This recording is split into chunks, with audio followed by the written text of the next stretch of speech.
Friends, இன்னைக்கான்னு பார்த்தீங்கன்னா ஒரு unboxing video தான். ரக்ஷி பர்த்டேக்கு நான் ஆர்டர் போட்ட 2 ஜீன் 2 டாப்பில் ஒரு ஜீன் இன்னைக்கு வந்துடுச்சு. இதை இப்போ நம்ம பிரித்து பார்த்துடலாம். இதோட லிங்க் வந்துட்டு மேலே வைக்கிறோம், தேவைப்படுறீங்க செக் பண்ணி வாங்கிக்கலாம். எப்படி இருந்தாலும் எனக்கு பெருசாக தான் இருக்கும். இதோட ரேட் என்னப்பா? 344 ரூபாய் ஏதோ சம்திங்.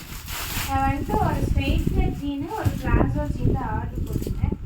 வந்துருக்கிறது straight fit ஜீனு. நான் கண்டிப்பாக அது ஃபுல்லாக டக்கும் பிடிக்கணும், மடிச்சு அடிக்கணும். 26 ஆர்டர் போட்டிருக்கலாம் போலமா சைஸு. நான் வந்துட்டு சைஸ் 28 ஆர்டர் போட்டேன். இப்போ வந்துட்டு ஓகேவா? நல்லா கரெக்டாக இருக்குது. பட் லென்த் நம்ம வளராத காரணத்தினால் இவ்வளோ நீளமாக கிடக்குது. நான் 28 சைஸ் போட்டேன். உங்களுக்கு கரெக்டான சைஸ் நீங்கள் போட்டுக்கோங்க. நான் வந்துட்டு கொஞ்சமாக கீழே மட்டும் வெட்டி அடிச்சுக்கலாம். 28 போடுறீங்க, 26 போடுங்க, கரெக்டாக இருக்கும். நிறு மாதிரி இருந்தீங்கன்னா 40 கேஜி 45 கேஜி இருக்கீங்கன்னா 26 கரெக்டாக தான் இருக்கும். என் ஹைட்டில் இருந்தாலுமே 26 போதும். 28 போட்டிங்கன்னா எல்லா பக்கமும் நம்ம வந்துட்டு பிடிக்கணும். டாட்டா.